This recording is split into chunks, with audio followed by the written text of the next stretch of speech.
একটা জিনিস আপনি খেয়াল করেছেন যে আমাদের যে এই যে জাতীয় সংসদের প্রথম অধিবেশনটা হয়ে গেল, এই অধিবেশনে নানা বিষয় নিয়ে আলাপ আলোচনা হয়েছে, কিন্তু খুবই দুঃখজনক ভাবে আমি যেটা খেয়াল করেছি যে এই যে যুক্তরাষ্ট্রের সঙ্গে আমাদের অন্তর্বর্তীকালীন সরকার বিদায়ের ঠিক আগ মুহূর্তে হঠাৎ করে একটা চুক্তি করে গেলেন, যে চুক্তির মানে ভেতরে কি আছে না আছে তারা তখন প্রকাশ করলেন না। পরবর্তী সময়ে আমরা বিভিন্ন সোর্স থেকে এই চুক্তির তথ্যগুলি পেতে থাকলাম, এবং পেয়ে আমার কাছে যেটা মনে হলো এটা একটা গোলামী চুক্তির মতো হয়েছে। এই চুক্তিটা নিয়ে জাতীয় সংসদে কেউ কোনো আলোচনা করলো না, না সরকারি দল না বিরোধী দল। তার মানে কি, তাহলে কি আমরা ভুল বুঝেছি? তাহলে কি এই চুক্তিটা খুবই জনহিতকর কোনো চুক্তি হয়েছে? আপনি কিভাবে দেখেন জিনিসটা? আপনাকে আমি একটা তথ্য দিয়ে শুরু করি। বিগত আওয়ামী লীগ সরকারের সময়ে সবচেয়ে বড় অর্থনৈতিক প্রকল্প ছিল হচ্ছে আপনার পদ্মা সেতু প্রকল্প, এবং এই পদ্মা সেতু প্রকল্পের আপনার ব্যয় ছিল, আমি একটু দেখে বলি আপনাকে, খুব সম্ভবত 30,700 কোটি টাকা। আর বর্তমান সময়ে অর্থাৎ একদিন আগে যে চুক্তি স্বাক্ষরিত হয়েছে মার্কিন বিমান নির্মাণ কোম্পানি বোয়িং এর সাথে, সেখানে 14টি উড়োজাহাজ কেনার জন্য বাংলাদেশ সরকারের ব্যয় হবে 45,408 কোটি টাকা।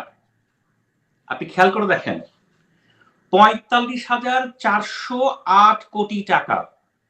পদ্মা সেতু প্রকল্পের চাইতেও হচ্ছে আপনার 1500 কোটি টাকা বেশি।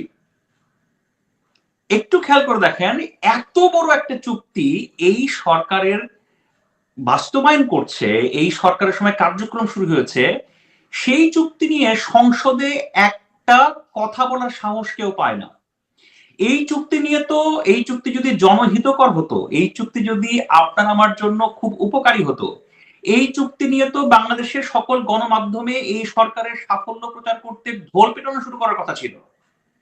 চারিদিকে তো আপনার ধন্য ধন্য রব হওয়ার কথা ছিল। কিন্তু সেই চুক্তি নিয়ে সংসদে শুধুমাত্র রুমিন ফারহানা ব্যতীত, যিনি একটা আলোচনার জন্য মনে হয় একটা নোটিশ দিয়েছিলেন, এছাড়া কেউ কোনো কথা বললো না, কেউ একটা আলোচনা পর্যন্ত তুললো না। এটা একটা ভয়ঙ্কর রকমের একটা, আমি মনে করি বাংলাদেশের যে জনগণ, এই জনগণের বিপক্ষে অবস্থান নিয়ে একটা কার্যক্রম বা একটা নীরবতা পালন করা, এবং এই নীরবতাকে আমি আত্মঘাতী মনে করি। আপনি মনে করছেন এটা আমাদের জন্য ক্ষতিকর, কিন্তু পুরো সংসদ, সরকারি দল, এই সংশ্লিষ্ট মন্ত্রীবর্গ, বিরোধী দল, বিরোধী দলে তো অনেক বিপ্লবী লোক আছে যারা নাকি একটা গাড়ি পাওয়ার জন্য কান্নাকাটি করে, একটা অফিস পাওয়ার জন্য কান্নাকাটি করে। তারা এত বড় বিমান যে চুক্তি, তারাও তো ভেবেছে যে দেশের মানুষের জন্য বিরাট একটা কাজ হলো, 12টা বোয়িং বিমান আমরা কিনতেছি, আমরা এখন এদিক সেদিক যাবো, বোয়িং এ করে যাবো। এই ধরনের কোনো চিন্তা তাদের মধ্যে কাজ করতে পারে? আসলে তারা তারা কি চিন্তা করে চুপ করে আছেন আমি জানি না। হ্যাঁ, কিন্তু শুধু আপনাকে আমি একটা কথা বলি, দেখেন 2024-এর গণ অভ্যুত্থানের একটা বড় প্ল্যাটফর্ম ছিল, বড় আপনার জাস্টিফিকেশন ছিল হচ্ছে আপনার ভারতীয় আধিপত্যবাদের অবসান। আমি যদি বলি কথিত ভারতীয় আধিপত্যবাদের অবসান আপনি করেছেন, কিন্তু কথিত ভারতীয় আধিপত্যবাদের অবসান করে আপনি কার পকেটে ঢুকলেন, আপনি কার কার কাছে নিজের সবকিছুকে আপনার বিসর্জন দিলেন, সেটা আজ হোক, কাল হোক বা পরশু হোক, সেটা আপনার যথাযথ জায়গায় আলোচনা হবেই। এটা আপনি ঠেকিয়ে রাখতে পারবেন না। আপনি খেয়াল করে দেখেন, আমি আবারও বলছি, 45,000 কোটি টাকার একটা আপনার চুক্তি হয়েছে, 45,000 কোটি টাকার। সেটা নিয়ে বাংলাদেশের রাষ্ট্রযন্ত্রে কেউ আলাপ করার প্রয়োজন বোধ করেনি। এই প্রকল্প, এটা হতে পারে চুক্তিটা তো মনে করেন অন্তর্বর্তীকালীন সরকারের আমলে হয়েছে, যে চুক্তি হয়ে গেছে সেটা নিয়ে আর আলাপ করে কি করবি? চুক্তি তো হয়েই গেছে। না, অন্তর্বর্তীকালীন সরকার তো দেশের ভালো মনে করেছে, অন্তর্বর্তীকালীন তো পুরো দলীয় সরকার না। তারা হয়তো ভেবেছে যে আমাদের বিমান আরো সমৃদ্ধ হবে এই চুক্তিটা করলে পর। তো সেই ভাবনাকে আপনি কিভাবে মানে ইগনোর করবেন? না, আপনি আপনি বিমানকে সমৃদ্ধ করেন, এটা এটা নিয়ে আপনার আমার কোনো আপত্তি নেই। আমি আবার বলছি, মার্কিন যুক্তরাষ্ট্রের সাথে যে চুক্তি হয়েছে, পারস্পরিক শুল্ক নিয়ে যে চুক্তি হয়েছে, এই চুক্তি করতে হয়তো বাংলাদেশ বাধ্য হয়েছে, কারণ বাংলাদেশের অর্থনৈতিক ব্যাকবোন অত স্ট্রং না। আমাদের তৈরি পোশাক আমেরিকাতে পাঠাতে হবে, সেজন্য আমরা হয়তো এই চুক্তি করতে বাধ্য হয়েছি। কিন্তু কথা হচ্ছে যে এই চুক্তির শর্তগুলো নিয়ে যথাযথ আলোচনা হয়েছে কিনা, এই চুক্তি করার জন্য যথাযথ কর্তৃপক্ষ আপনার অবহিত ছিল কিনা, এই এই জবাবগুলো আপনি আমাকে দেবেন না? এই জবাবগুলো মানুষের জানার অধিকার নেই? সেই অধিকার থেকে তো আপনি আচ্ছা, এর জন্য করতে পারেন না। এর জন্য আপনি কাকে দায়ী করবেন? চুক্তি তো হয়ে গেছে, আর নতুন করে আর জবাব দিতে কি আছে? তো এটার জন্য আপনি কাকে দায়ী করবেন? এই বর্তমান সরকারকে দায়ী করবেন, নাকি অন্তর্বর্তীকালীন সরকারকে দায়ী করবেন, নাকি যারা কোনো কথা বললো না যে বিরোধী দল তাদেরকে দায়ী করবেন, নাকি আমাদের জনগণের নিয়তিকে দায়ী করবেন? শোনেন জনাব মাহফুজ কামাল, আমি আমি রাজনীতিবিদ নই, আমি রাজনীতির সমীকরণে কথা বলতে আমি আগ্রহীও নই। হ্যাঁ, আমি শুধু একটা কথা বলি। হ্যাঁ, অন্তর্বর্তীকালীন সরকার ছিল আপনার আমার সবার সরকার। এই সরকারের কাছ থেকে আপনার আমার প্রত্যাশা বেশি ছিল। এই সরকারের কাছ থেকে আপনি আমি যা প্রত্যাশা করেছিলাম সেটা ছিল স্বচ্ছতা এবং জবাবদিহিতা। কারণ বিগত আওয়ামী লীগ সরকারের আমলে শুধুমাত্র একজনের ইশারায় দেশ চলতো, তার নাম হচ্ছে শেখ হাসিনা। এর বিপরীতে আপনি আমি চেয়েছিলাম জনগণের অধিকার প্রতিষ্ঠিত হোক, জনগণের মতামতকে আমলে নেওয়া হোক এবং যথাযথভাবে রাষ্ট্রযন্ত্রের উপরে মানুষের অধিকার পুনঃপ্রতিষ্ঠিত হোক।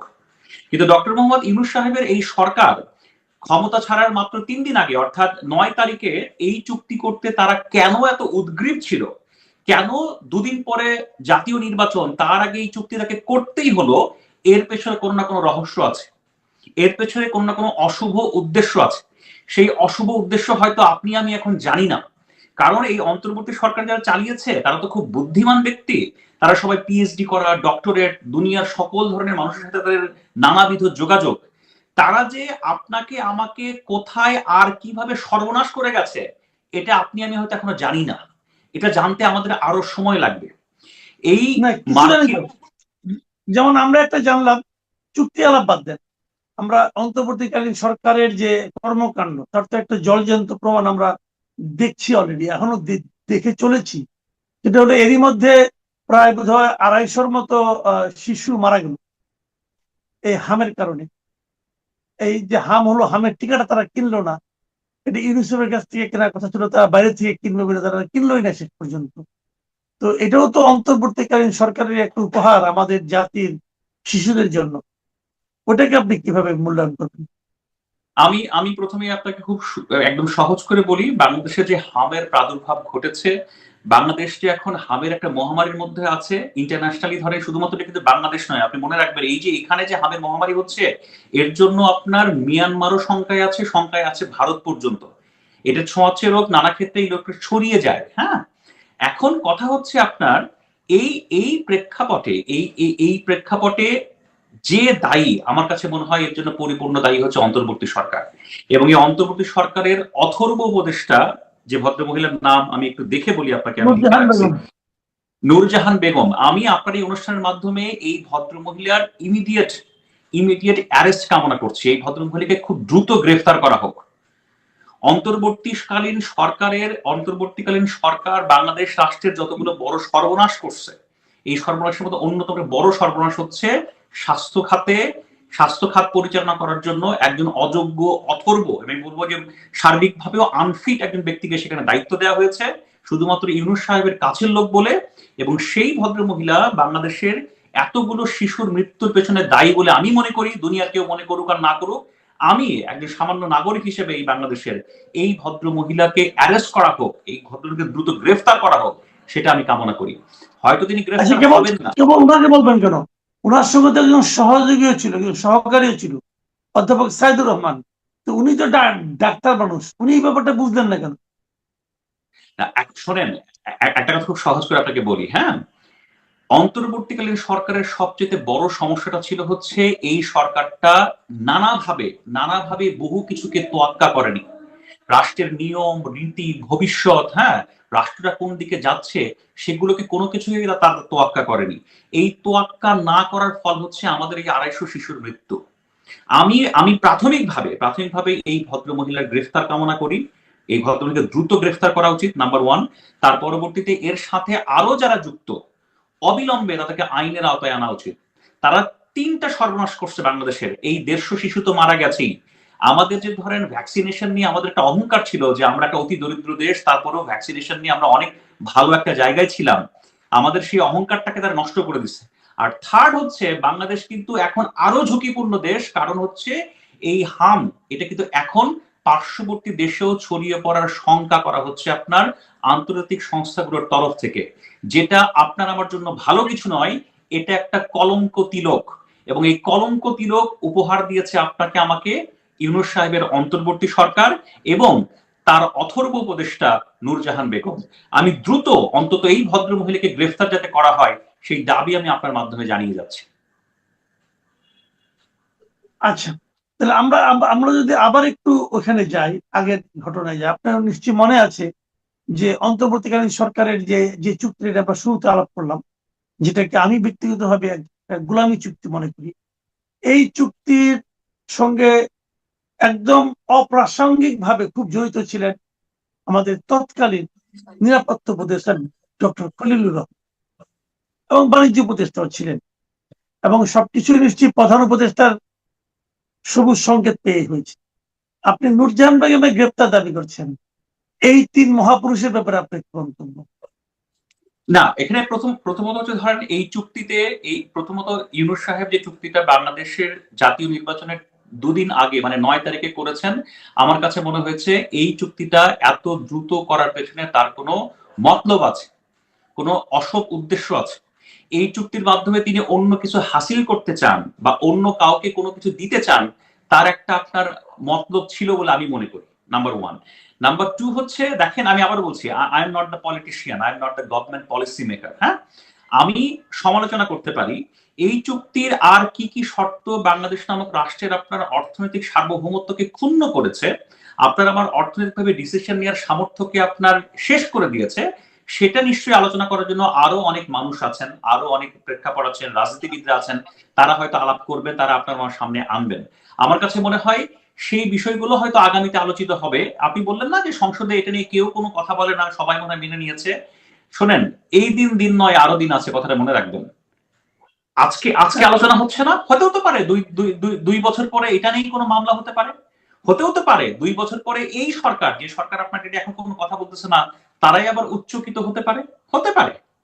রাজনৈতিক অঙ্গনে বহু কিছু ঘটতে পারে। আমি আপনাকে খুব ছোট্ট উদাহরণ বলি। জুলাই আগস্টের আন্দোলনের একটা বড় আপনার স্লোগান ছিল হচ্ছে দিল্লি না ঢাকা, ঢাকা ঢাকা। আমরা দিল্লির আধিপত্যবাদের বিরুদ্ধে আমরা সবাই এক ছিলাম। আমরা মনে করেছিলাম যে শেখ হাসিনার গত সরকার মনে হয় বাংলাদেশকে দিল্লির কাছে লিজ দিয়ে গেছে। ইউনূস সাহেব 18 মাস ক্ষমতায় ছিলেন, একটা চুক্তির একটা ধারা আপনার আমাকে দেখিয়ে বলতে পেরেছে যে এই চুক্তির মাধ্যমে বাংলাদেশের স্বার্থ ক্ষুণ্ণ হয়েছে এবং সেখান থেকে আমরা বেরিয়ে আসলাম? একটা আপনাকে আমাকে দেখাতে পেরেছে, হাজির করতে পেরেছে? পারে নাই। এই চুক্তি নিয়ে এখন হয়তো কথা হচ্ছে না, আগামীতে হয়তো পুঙ্খানুপুঙ্খ ভাবে আলাপ হবে এবং হতে পারে এর পেছনে যারা এই চুক্তিকে নিয়ে যারা নানা রকম স্বার্থ সিদ্ধির পথে হেঁটেছেন, তারাও হয়তো নানাভাবে জবাবদিহিতার আওতায় আসবেন, এটা আমি মনে করি। কিন্তু আমি একটা জিনিস বুঝতে পারছি না, যে আমরা এর আগেও দেখেছি বিভিন্ন সময়ে যে এরকম অন্তর্বর্তীকালীন সরকার বলেন অথবা তত্ত্বাবধায়ক সরকার বলেন, এই সমস্ত নির্দলীয় সরকারগুলোতে যারা নাকি দায়িত্ব পালন করেন গুরুত্বপূর্ণ পদে, তারা পরবর্তী সরকারের কোনো পদ পান না। কিন্তু আমরা এখানে দেখলাম যে ডক্টর খলিল, উনি মন্ত্রী হলেন, পররাষ্ট্রমন্ত্রী হলেন, এবং অন্তর্বর্তীকালীন সরকারের যিনি আপনার অ্যাটর্নি জেনারেল ছিলেন, তিনি এসে এই সরকারের আইনমন্ত্রী হলেন। এই যে বিষয়গুলো, তো এগুলো কি মনে হচ্ছে যে এই বর্তমান সরকার অন্তর্বর্তীকালীন সরকারেরই ধারাবাহিকতা রক্ষা করতেছে? না, আমার সেটা মনে হয় না, আমার সেটা মনে হয়। তবে শোনেন, আপনাকে একটা কথা বলি। হ্যাঁ, আমার আমার সামান্য বিবেচনায় মনে হয় কি, রাজনীতিকে বা রাষ্ট্রযন্ত্রকে আপনি আমি যেরকম সরল সোজা করে দেখি, রাজনীতি বা রাষ্ট্রযন্ত্র কিন্তু এত সরল সোজা নয়। হ্যাঁ, এর পেছনে ভেতরে বহু ধরনের আপনার কাহিনী আছে, মেকানিজম আছে, নানা ধরনের আপনার যোগাযোগ আছে। হ্যাঁ, যেগুলো আমার পক্ষে তো বোঝা সম্ভবপর নয়, আমি মনে করি আপনার পক্ষে বোঝা সম্ভবপর নয়। এগুলো অনেক উচ্চ লেভেলের গেম আছে, অনেক উচ্চ লেভেলের যোগাযোগ আছে। হ্যাঁ, সেটা হয়তো মেনে নেওয়াটা অনেকটা প্রয়োজনীয় হয়ে পড়ে অনেক রাজনৈতিক দলের জন্য। তো বিএনপি আসলে কি কারণে এই কাজগুলো করেছে সেটা আপনার আমার কাছে এখন পরিষ্কার নয়।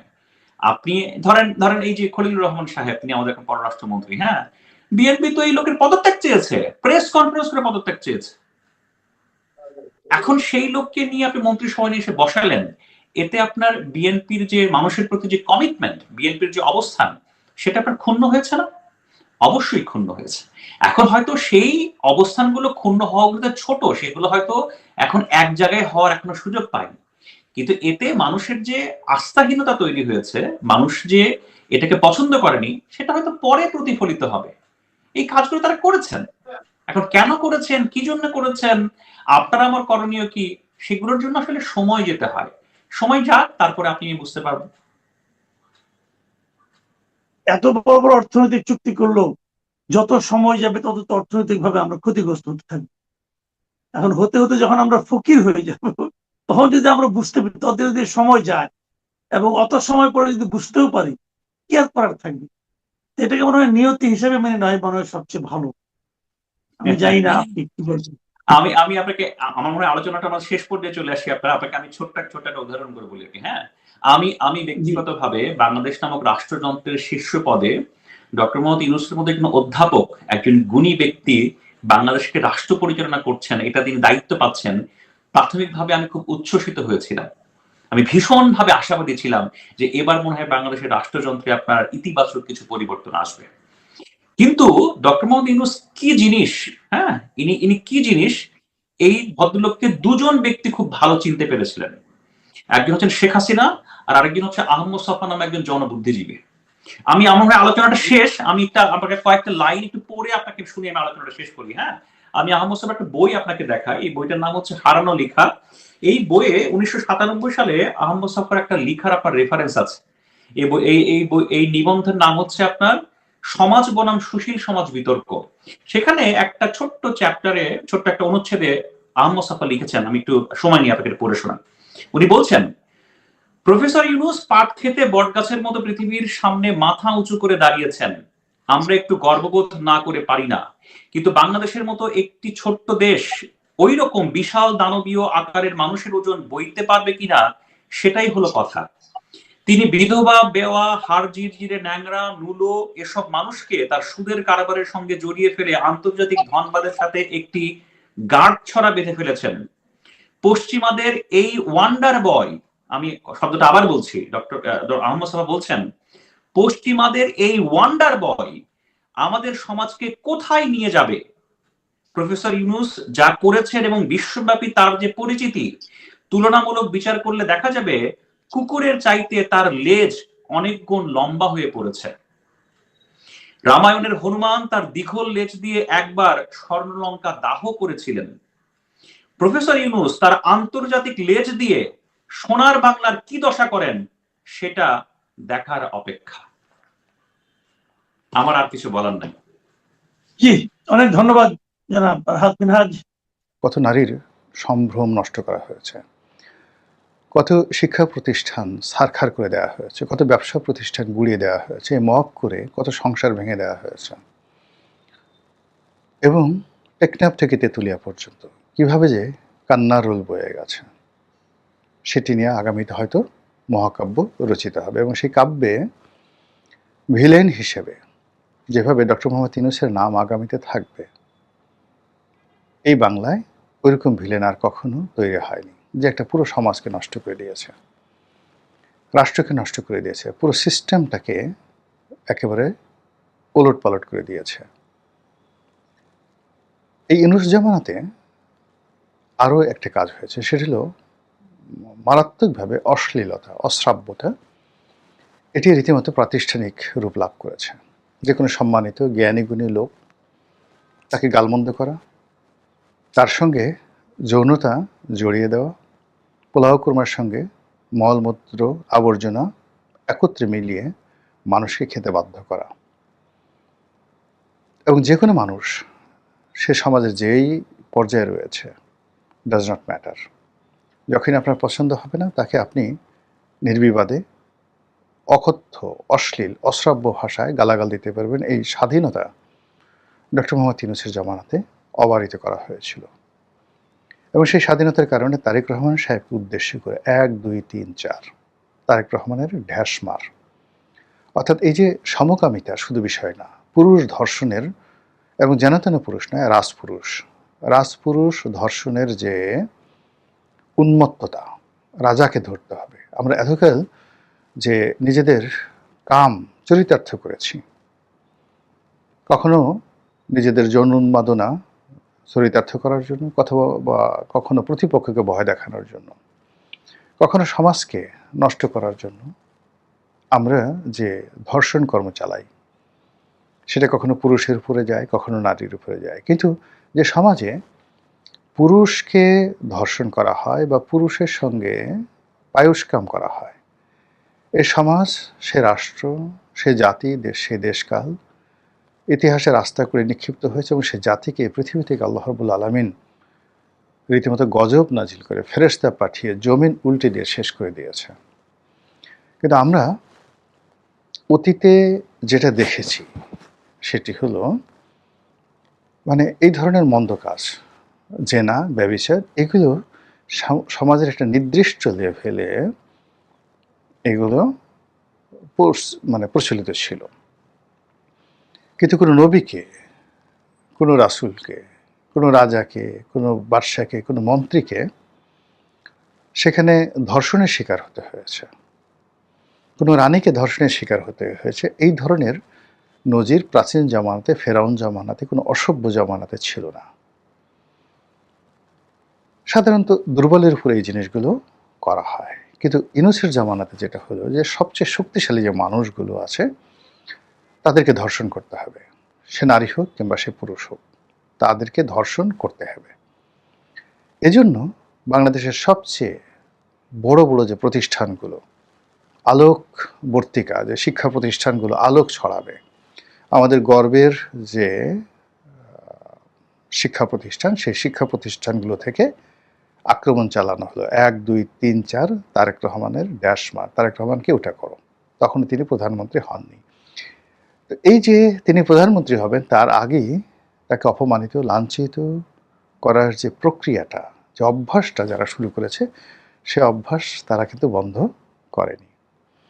সেকেন্ড থিং হলো তাদের আরেকটা স্লোগান তারা ওই সময়টাতে শুরু করেছিল, টিনের ছেলে কাউয়া অমুক আমার ড্যাশ। মানে নারীর যে জননেন্দ্রিয়, নারীর যে যৌনাঙ্গ, সেই যৌনাঙ্গের সঙ্গে আপনাকে তুলনা করা হলো। যদিও যৌনাঙ্গ আমাদের সবারই জন্মস্থান, আমাদের মা, সেই মা এবং সেই যে যৌনাঙ্গ, যৌনকর্ম, সেখান থেকে আমাদের জন্ম হয়েছে, ডাজ নট ম্যাটার। কিন্তু মূল ব্যাপার হলো এটি আল্লাহ রাব্বুল আলামিন গোপন রেখেছেন, এটির ব্যবহার সীমিত করেছেন, এটিকে একটা সিস্টেমের মধ্যে রাখা হয়েছে। কিন্তু সেটাকে আপনি একটা পোর্ট্রেট করে আমার গলায় ঝুলিয়ে দেবেন, আমার মুখে ঝুলিয়ে দেবেন এবং আমাকে পুরো একটা হিউম্যান বডি, একজন মানুষ, একজন সম্মানিত মানুষ, তাকে আপনি সেই যৌনাঙ্গের সঙ্গে তুলনা করবেন যে এই পুরোটাই তার হোল বডি, পায়ের নখ থেকে মাথা পর্যন্ত একটা যৌনাঙ্গ। সেই যৌনাঙ্গতে কী হয়? মূত্র পড়ে, সেই যৌনাঙ্গতে ঋতুস্রাব হয়, সেই যৌনাঙ্গ দেখতে বিশ্রী, ইত্যাদি ইত্যাদি যা কিছু আছে সব আপনি একজন সম্মানিত লোকের দিকে আপনি ছুড়ে দেবেন। এবং সেই যে কাজগুলো, সেই কাজগুলো ইউনূস জামানাতে রীতিমতো প্রাতিষ্ঠানিক রূপ লাভ করেছে। বীর মুক্তিযোদ্ধা ফজলুর রহমান সাহেবের বাসার সামনে দাঁড়িয়ে যখন মেয়েরা চিৎকার করে এই স্লোগান দিয়েছে, টিনের চালায় কাউয়া ফজলু আমার অমুক, টিনের চালায় কাউয়া তারেক আমার অমুক, এই যে স্লোগানগুলো দেওয়া হয়েছে, সেই স্লোগানগুলো যারা দিয়েছেন তারা তওবা করেননি, তারা অনুশোচনা করেননি, অনুতপ্ত হননি এবং তারা নিরস্ব হননি, বরং তাদের ক্ষমতা আরও বেড়েছে।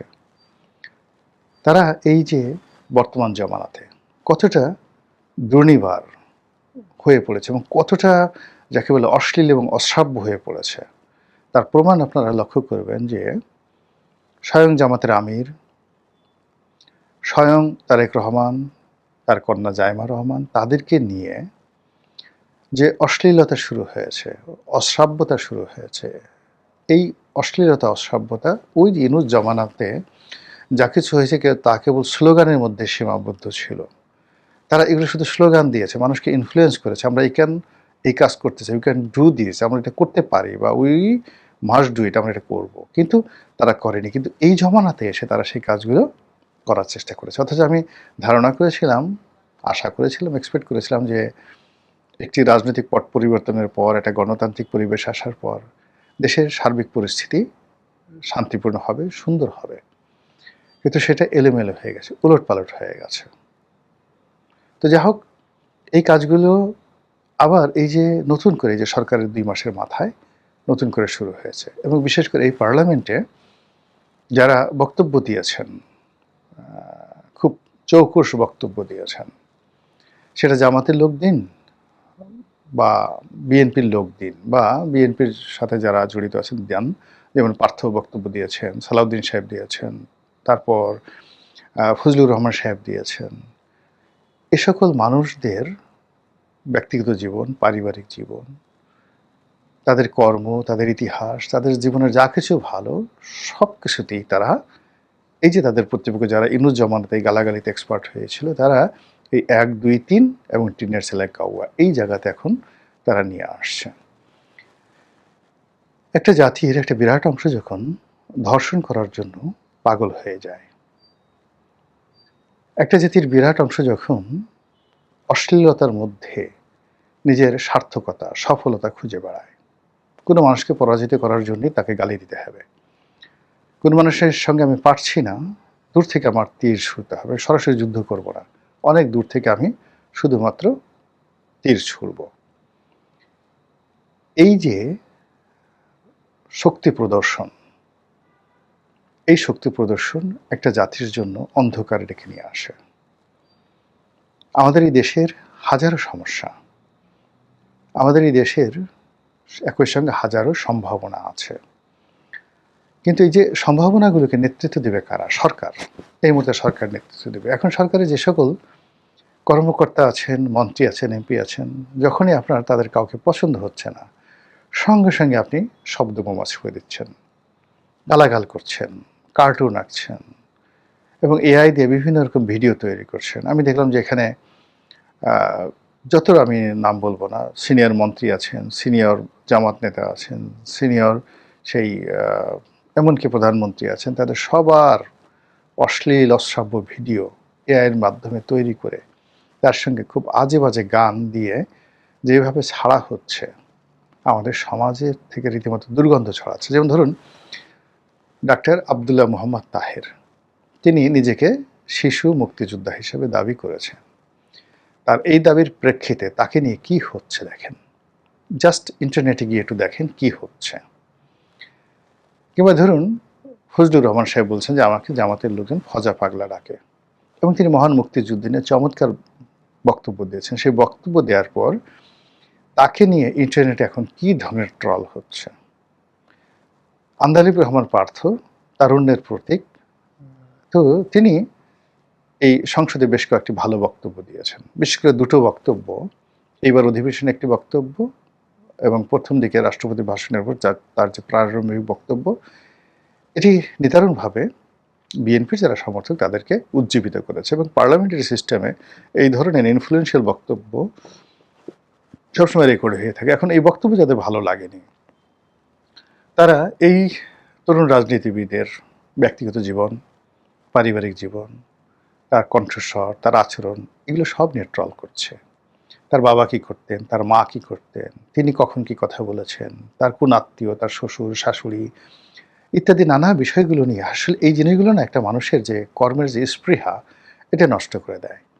আপনি যাই বলেন না কেন, এখন আমার কথাই বলি, ধরুন আপনি আমাকে, আমার একটা বাবা আছে, মারা গেছেন, আমার মা আছেন বৃদ্ধা, আমার ছেলেমেয়েরা আছেন, আত্মীয় স্বজন আছেন, এখন আপনি সবাইকে নিয়ে ট্রল করলেন, সবাইকে নিয়ে ট্রল করলেন। সব পরিবারে কিন্তু গরিব আত্মীয় স্বজন থাকে, সব পরিবারে ধনী থাকে, সব পরিবারে একটু দুঃসম্পর্কে গেল চোর গুন্ডা বদমাশ সবই থাকে। এখন এই জিনিসগুলো নিয়ে যখন ভীষণভাবে ট্রল করা হয়, ঢোল বাজানো হয় চারিদিকে, অমুক অমুক ছেলে, চিনি চোরের ছেলে, অমুক ছেলের ছেলে, এর সাথে টাকা মেরে দেওয়ার ছেলে, যা যে বাজে সব কথাবার্তা, এগুলো যখন খুব ব্যাপকভাবে হয়, তখন আসলে মানে প্রত্যেকটা মানুষের মধ্যে একটা জাতিকে দেওয়ার মতো যে জিনিসগুলো থাকে, সেই জিনিসগুলো আর বের হয় না। এখন এই জিনিসটা শুরু হলো মারাত্মকভাবে কিন্তু ইউনূসের আমলে, এমনকি শেখ হাসিনার জামানাতে, আগের সরকারগুলোতে, এরশাদের জামানাতে এই জিনিসগুলো ছিল না। ইভেন এরশাদকে নিয়ে যে আমরা স্যাটায়ার করতাম বা কথাবার্তা বললাম, দেয়ার ওয়াজ এ পোয়েট্রি, তাকে নিয়ে কবিতা লেখা হতো, সব শালা কবি হবে, তাকে নিয়ে পদ্য লেখা হতো, দুর্নীতিবাজদের উল্লাস নৃত্য, তো এইরকম জিনিস, তাকে নিয়ে কার্টুন তৈরি হতো, বিশ্ববেহায়া। কিন্তু কখনো কোনো অবস্থাতেই মানে তার বাবা মা আত্মীয় স্বজন এগুলোকে নিয়ে কোনোদিন ট্রল করা হয়নি, কোনোদিন বঙ্গবন্ধুর বাবা মাকে নিয়ে ট্রল করা হয়নি, জিয়াউর রহমানের বাবা মাকে নিয়ে কখনো আমাদের এই সমাজে ট্রল করা হয়। কিন্তু এখন তারেক রহমান সাহেবের দাদা কোথায় মারা গেছেন, দাদি কোথায় মারা গেছেন, তার জন্ম কোথায় হয়েছে, পাকিস্তানে না বাংলাদেশে, এই বিষয়গুলো নিয়ে এখন খুব নিষ্ঠুর আলোচনা হচ্ছে, খুব বাজে আলোচনা হচ্ছে। এইভাবে একটা রাষ্ট্র চলতে পারে না।